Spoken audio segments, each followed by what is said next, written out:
Jill, and I want to talk to you today about my second book that I wrote. It's called To Jill with Love, Memoirs of a Modern Day Mystic.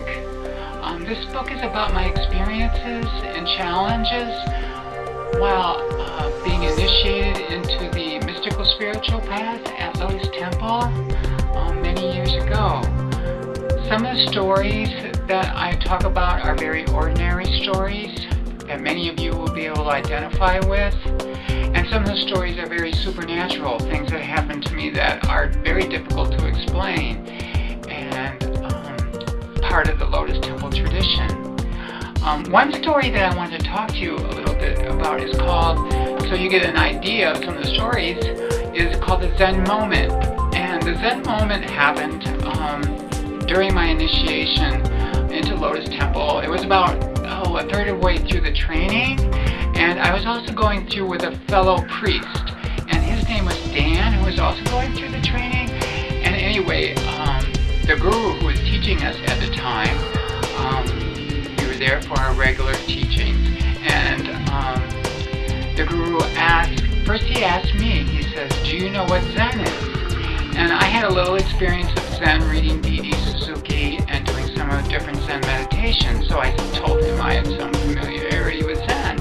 And then he asked Dan, who was with me at the time undergoing the training, and Dan had never heard of Zen before, so Dan goes, "Well, I don't know what Zen is." And so it was really interesting. So all of a sudden my teacher, who was sitting in front of both of us, he had this large glass of water in front of him. So he slowly reaches down for the glass of water, and I'm thinking he's just going to take a drink. But he takes the glass of water and he dumps it over Dan's face. And you can see the water trickling down his face, and he turned all red. And Dan was a good sport about it though, and smiled and laughed. And what my teacher was trying to show was that Zen is about direct experience.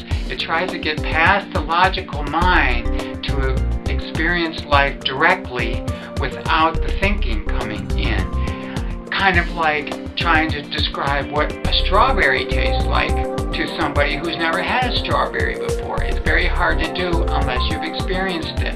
And that is what some of Zen is about. But this is the kind of different stories that I talk about. And I think you will find it very rewarding. At the end of each story, I have a little reflection so that you, the reader, can think about your own experiences and how that's affected your life. And you can read about some of the chapters at booklocker.com.